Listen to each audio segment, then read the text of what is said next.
Hey there, welcome back to my channel. Today I am here with part two of my book series. So I've been going through and sharing with you guys all of the books that I read in 2023, giving you a little synopsis about them and giving you my impressions of them.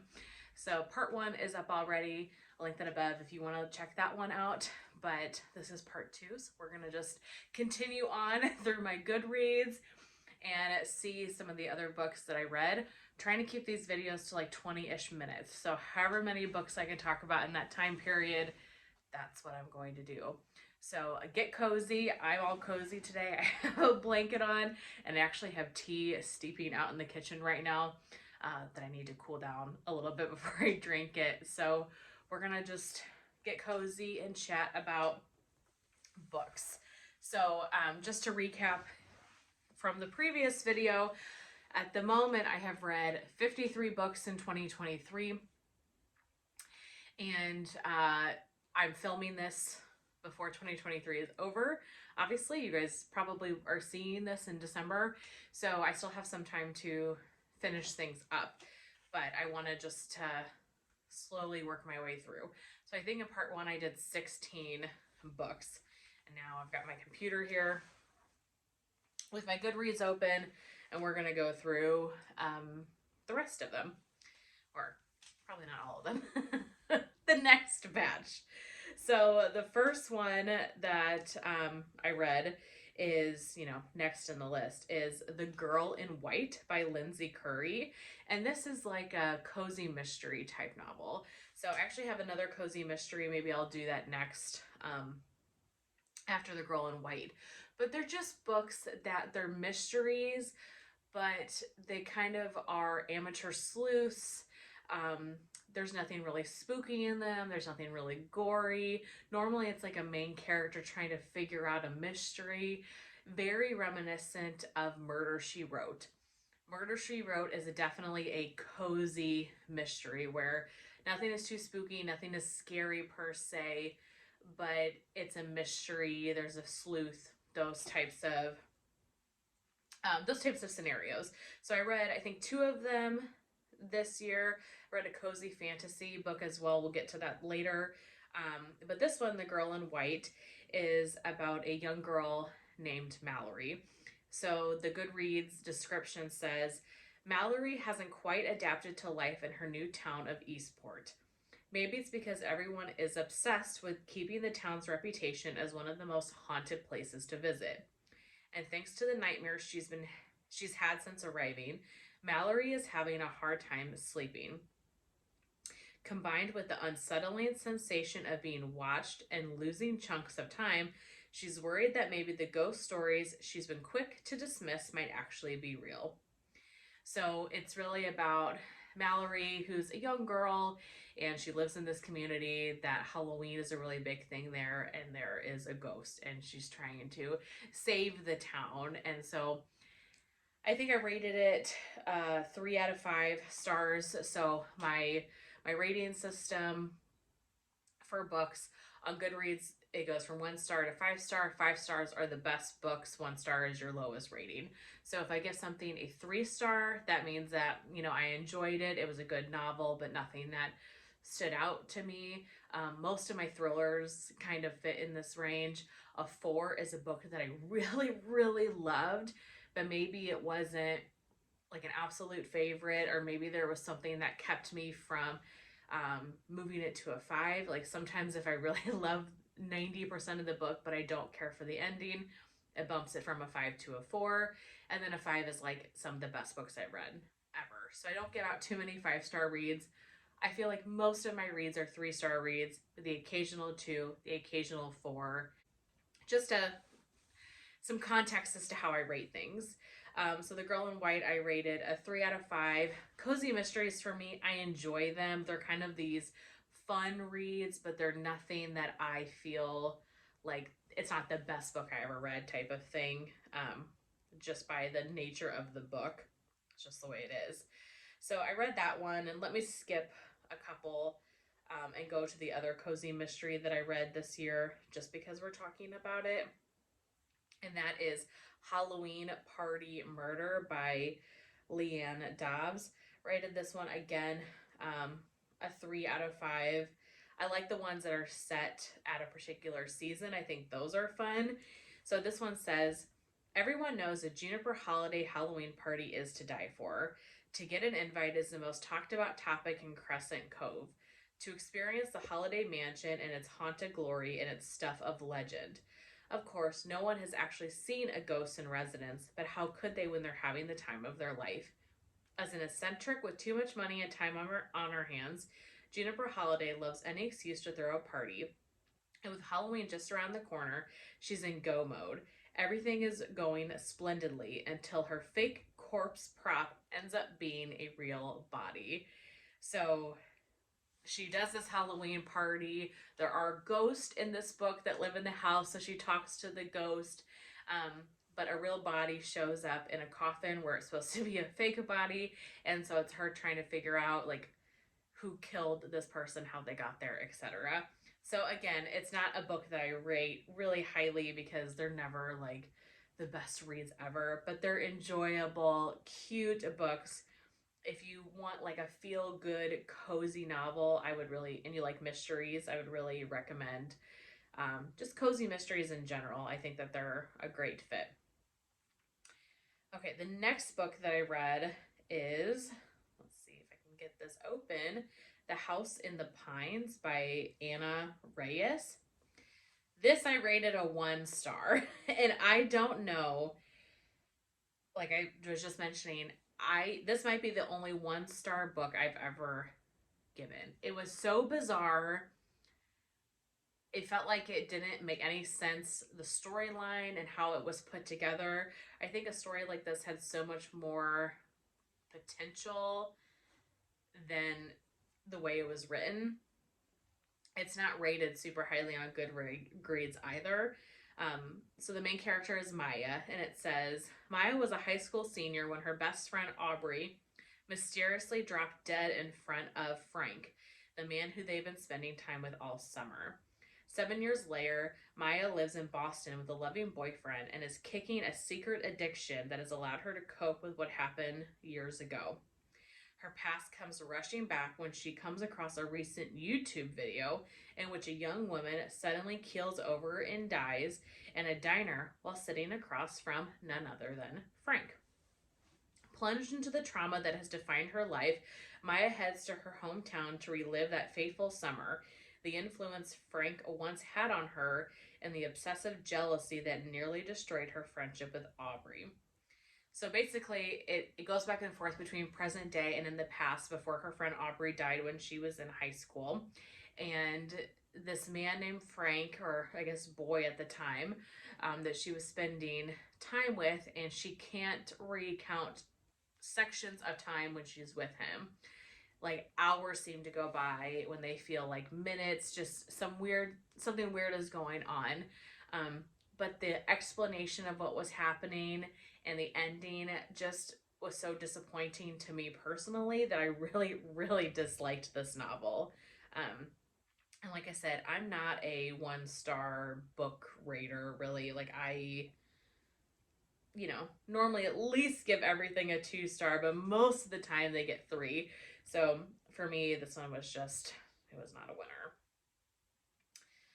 Okay, next, and I think I talked maybe about one novel in the last video, or maybe not, maybe this is the first one, but I read a bunch of Frida McFadden books this year, so we'll go through all of those. I probably have like 10 on this list.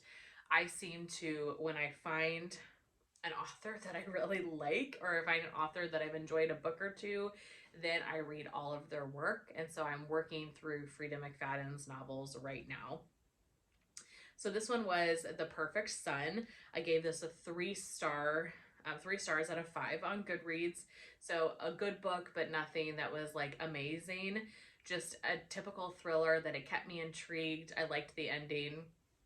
Time to move on to the next one type of book. So the Goodreads description for this one is Erica Cass has a perfect family and a perfect life until the evening when 2 detectives show up at her front door. A high school girl has vanished from Erica's quiet suburban neighborhood. The police suspect the worst murderer, or the worst, I'm sorry, the police suspect the worst murder. And Erica's teenage son, Liam, was the last person to see the girl alive. So Liam has had some issues in the past, and so Erica thinks that Liam could have been the one to kill this girl. And so when you see the story unfold, it really was a good twist, and I did not see the twist coming. So that was something I enjoy if I haven't been able to figure out how the book's going to end. And I was not able to do that with this book. So it was a good novel, like I said. Gave it a 3 stars out of 5, and it kind of got me into Frida McFadden. So let me just see, how many of her books did I read this year? So there's 1, 2, 3, 4, 5, 6, 7, 8,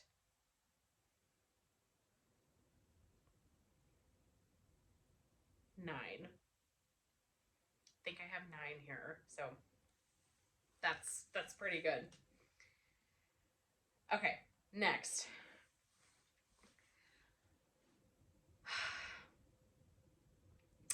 I read.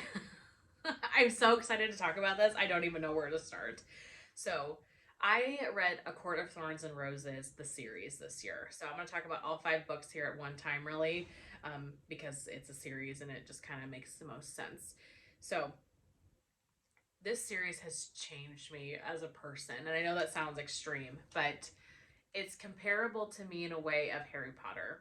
Not as much. Harry Potter was like instrumental on my life, but this kind of was in a way itself. So, A Court of Thorns and Roses by Sarah J. Maas, A Court of Mist and Fury, Wings and Ruin, Frost and Starlight, and Silver Flames. Those are the 5 novels in the series right now as it stands, and it sounds like there are going to be more.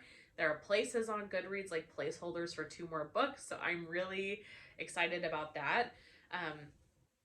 So I have tried to read A Court of Thorns and Roses many times, and I just could not get into it. But so many people love this series, so many people talked about it. I'm not a huge fantasy person. Fantasy is not close to what I normally go for. Like I said, Harry Potter kind of is in a league of its own. But for the most part, I kind of like the murder mystery thriller. That's my comfort zone. That's my forte when it comes to reading, are those novels. So I have a friend that she was like, you really need to read A Court of Thorns and Roses. Like, I know you're going to really like it. Just please give it a try.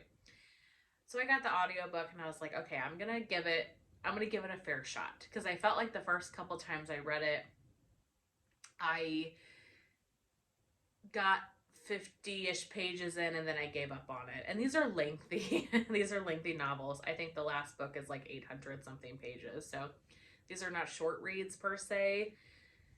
In any case, I listened to A Court of Thorns and Roses, and when I tell you, I could not put this book down. I've listened to it all the time. I would lay in bed thinking about this book. The second I woke up in the morning, I would put my headphones in and continue listening to this book. That's how this series did for me. I read this whole series in maybe a month. I'd have to look at the dates of when I read this, but I read this series very, very quickly. So, what is A Court of Thorns and Roses? The first novel, so how do I even describe this? So it's in like a mythical land, and there are humans and there are fairies. And fairies are really known to be mean creatures. Like, they don't interact, the humans and the fairies. There are high fairies, high lords, and each of them rule a different territory, kind of, per se. So you have the spring court, the summer court, the autumn court, the winter court, the night court, the day court, and the dawn court. So, and all of these areas are, like the spring court is all flowers and, like you're in spring all the time. Same with autumn, same with, the night court, etc. And you have a fairy that rules all, each part of those lands. So the story follows a character named Feyre, who is a human, and her family has fallen on hard times. And she goes out every day to hunt food for her family. Well, she kills a wolf.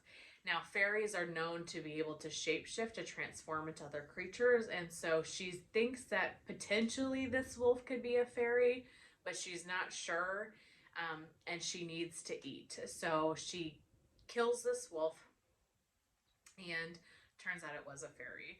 So one of the High Lords, comes and claims Feyre as a debt that says, because you took a life, we're gonna take your life, and you have to come to the fairy world and live out your life with us. So that's how she kind of gets introduced, and it's just a story from there. And I don't want to give too much away because it would spoil the other novels for sure. It's just a story of her living in these fairy worlds. There are wars and battles and things like that that happen. There's a lot of romance in there. The romance is real steamy, you guys. And her kind of figuring out that fairies aren't probably as bad as originally thought. So it's kind of following that. It's a romance and a fantasy all into one. So like I said, I don't want to get too much detail about any of them. The second book of Court of Mist and Fury was my favorite novel of the 5. And if I had to pick a best book of the year, I would pick that one because I loved it so much. And then my least favorite was probably A Court of Silver Flames. I think I need to give that one another chance though, because at that point I had been reading them so quickly. That book was so big. That book also follows a different main character. You switch from Feyre, who is the main character in the first couple, to Feyre's sister Nesta, and you kind of follow Nesta more. And so it just was a different type of vibe. I've already started rereading this series, so I might get through some of these again before the end of the year. I'm listening to A Court of Thorns and Roses again right now, but I'm taking it slower, and I'm really just kind of enjoying it, and I'm hopeful that I can pick up things that I didn't know about the first time, and I can see the foreshadowing things now, and there are certain lines that make more sense now than they did originally. So this book series, as I am contributing it to being similar to Harry Potter, to me, when I was a kid, Harry Potter is really what got me into reading at all. They are the first books that I remember ever reading and ever loving. I think I started reading Harry Potter in like first grade is when the first movie came out, and so I think I had started reading the books then, and then that has morphed into like I went to every midnight release, etc., etc. It really shaped my reading life and kind of who I was, honestly, as a child and grown into adulthood. Now, when I got into college and like young adulthood and everything like that, I didn't read near as much because, life changes and the amount of free time that you have changes. And I had a job and school and, life. So I've always been a reader, but there have been times over the course of my life that I have read more than others. This book series is the first thing I've read in a really long time that I was just so excited to read. Like, could not put it down, was so jazzed. Like I said, the second I woke up in the morning, my headphones went in and I was listening as much as I could to this novel because I just wanted to know what happened so badly and I loved it so much. So this year I'm really contributing A Court of Thorns and Roses, that whole series, to sparking my love for reading again because it truly has really made me so happy. So as of today, like I said, I've read 53 books. And I need to get back to my audiobooks that I'm listening to now, which also includes A Court of Thorns and Roses again, but I've been watching a lot of YouTube lately. We had an exciting couple of weeks in the wax world, and so I've been watching wax videos. But in any case, I had only read like 15, 16 books up until July. And then since July, I've read like 35 books or something like that because of this series. It just made me so excited to read again. So That's all I'll say about that, which is enough. But I guess I just wanted to really elaborate on how much I loved A Court of Thorns and Roses. And if you like fantasy, if you like romance, I would seriously give it a try. So, since I talked about that one for so long, I'll talk about one more book and then we'll call it a day for here. Since I read A Court of Thorns and Roses, I wanted to dabble a little bit more into fantasy. So I actually read A Cozy Fantasy, Legends and Lattes by Travis Baldree. This has had really high ratings and reviews. So just like the cozy mysteries I was mentioning earlier, this is a cozy fantasy novel. So this has orcs and what was the other creature? Can't remember what the other creature was, but these mythical creatures, and basically it is about this orc who lays down her sword and she stops kind of doing the orc battle type of life, and she decides to move to this town and opens up a coffee shop, and nobody in that world has ever had coffee before. And so it's a new experience for her, and it's just her introducing this, mythical town with mythical creatures to coffee and opening up this this coffee shop, not bookstore. And just like the coziness that brings. There's a little bit of mystery and some troublesome stuff here. A teeny touch of romance at the end. It was a really cute novel. I gave it a 3 out of 5. Again, kind of like the cozy mystery novels, the cozy fantasy or books that it was a really good book, but nothing I felt like was just absolutely amazing. But really, really cute. But that one was Legends and Lattes by Travis Baldree.